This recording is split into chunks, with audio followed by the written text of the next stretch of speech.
నమస్తే నా పేరు Shivaji welcome to our channel social media influencers అని చెప్పి మొదట్లో టీ ఎలా పెట్టాలి చికెన్ ఎలా వండాలి నేను ఈరోజు ఇది చేసుకున్నానండి అది చేసుకున్నానని చెప్పి లేదంటే సినిమా రివ్యూలు చెప్పి మేకప్ ఎలా వేసుకోవాలని చెప్పి ఫాలోవర్స్ని పెంచుకోవడము ఫాలోవర్స్ ఎక్కువైన తర్వాత బెట్టింగ్ యాప్లు చేసుకోవడము బెట్టింగ్ యాప్ల ద్వారా డబ్బులు సంపాదించడము ఒక ట్రెండ్ ఇంతకుముందు మనం చూసాం దాని గురించి వీడియోలు కూడా చేశాను ఇప్పుడు లేటెస్ట్ ట్రెండ్ ఏంటంటే ఆర్థికంగా స్థిరపడినటువంటి యువకులను వలవేసి వాళ్ళ దగ్గర డబ్బులు గుంజేయడం అనేది ఇప్పుడు జరుగుతున్నటువంటి ట్రెండ్ అన్నమాట సో హనీ ట్రాపింగ్ చేసి వాళ్ళని బ్లాక్మెయిల్ చేసి డబ్బులు గుంజేసి వాళ్ళ మీదనే కేసులు పెట్టి వాళ్ళకే లాయర్ నోటీసులు పంపించి వాళ్ళ జీవితాన్ని నాశనం చేస్తున్నటువంటి సంఘటన ఒకటైతే వైజాగ్లో బయటపడింది అదేమంటే ఇదేమి కొత్త కాదు ఇది మొదటిసారి కూడా కాదు ఇంతకు ముందు ఇలాంటి కేసులోనే ఇరుక్కునింది అయినా కూడా ఏం మారలేదు ఈ మహాతల్లి ఏం చేసిందంటే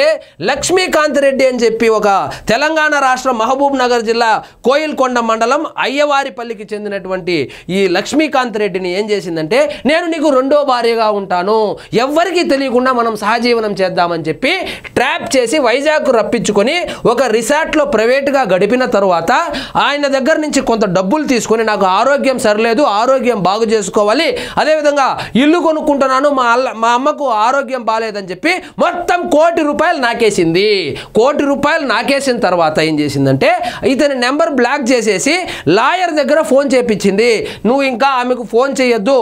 అని చెప్పి ఆయన్ని బెదిరించడం మొదలుపెట్టింది సరే ఇంతటితో ఆగిందా అంటే ఆగలేదు రాజేష్ అనేటువంటి మరొక యువకుడిని వల్లోకి వేసుకొని అతన్ని కూడా శాంతం నాకేసింది ఆమె బాధితులు ఉన్నారు వాళ్ళు ఇప్పుడు పోలీసులను ఆశ్రయించారంట కాబట్టి సోషల్ మీడియాని కేవలం ఎంటర్టైన్మెంట్ కోసమే వాడుకోవాలే కానీ ఇటువంటి అందచందాలకు టెంప్ట్ అయిపోతే బ్యాంకు బ్యాలెన్స్ మొత్తం సర్వం శాంతం నాకేస్తారనే దానికి ప్రత్యక్ష ఉదాహరణగా నిలిచింది ఇక చూడండి విశాఖలో హనీ ట్రాప్ ఇన్స్టా ఇన్ఫ్లుయెన్సర్ వసూళ్ల దందా కోట్లు కొట్టేసిన సౌమ్య శెట్టి ఈ సౌమ్య శెట్టికి ఈ సినిమా బ్యాక్గ్రౌండ్ కూడా ఉందంట మళ్ళీ ఏం సినిమాల్లో నటించిందో నేనైతే ఎప్పుడు చూడలేదు ఇద్దరు యువకులకు వలపు వల నీకు రెండో భార్యగా ఉంటా తెలంగాణకు చెందిన లక్ష్మీకాంత్ రెడ్డితో ప్రేమాయణం ₹1 కోటి పైగా వసూలు అనంతరం నెంబర్ బ్లాక్ చేసి బెదిరింపులు ఆ ఫోన్ కూడా అతనే కొనిచ్చాడంట అతను కొనిచ్చిన ఫోన్లో అతను కొనిచ్చిన నెంబర్ని అతన్నే బ్లాక్ చేసిందంట ₹1 కోటి తీసుకొని ఎట్లుంది చూడండి సమాజం ఎక్కడికి వెళ్తా ఉందో నాకైతే అర్థం కావటం లేదు కానీ కమిషనర్ను ఆశ్రయించినటువంటి బాధితులు ఈయన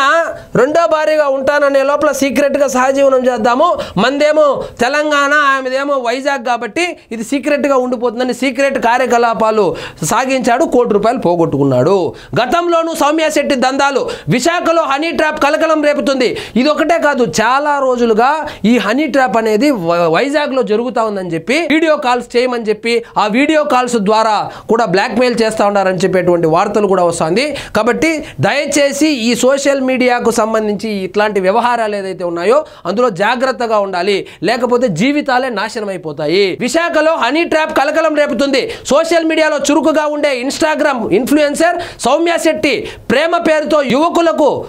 వల విసురుతోంది భారీగా డబ్బులు వసూలు చేసి అనంతరం బెదిరింపులకు దిగుతున్న ఘటన తాజాగా వెలుగులోకి వచ్చింది ఈ సినిమాలో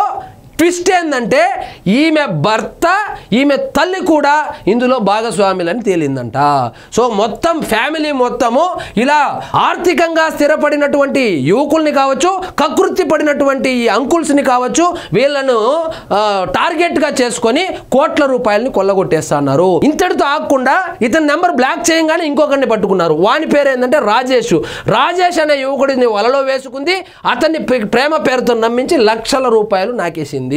సో మొత్తానికి ఈ సోషల్ మీడియాలో ఎన్ని ఉపయోగాలు ఉన్నాయో ఈ ఇంటర్నెట్ వల్ల ఎన్ని ఉపయోగాలు ఉన్నాయో స్మార్ట్ ఫోన్ల వల్ల ఎన్ని ఉపయోగాలు ఉన్నాయో అన్ని నష్టాలు కూడా ఉన్నాయనేది గుర్తుపెట్టుకొని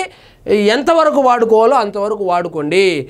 బాగున్నటువంటి జీవితాలు నాశనం చేసుకోవద్దండి మొత్తానికి మీద అయితే కేసు ఫైల్ అయినట్లు తెలుస్తుంది కఠిన చర్యలు తీసుకోవాలని బాధితులు డిమాండ్ కూడా చేస్తున్నారంట సో వీళ్ళైతే సిపిని ఆశ్రయించారు సిపిని ఆశ్రయిస్తే సిపి అయితే భీమిలి సిఐని కావచ్చు పెందుర్తి పోలీసులను ఆదేశించారంట ఇందులో నిజాలు తెలుసుకొని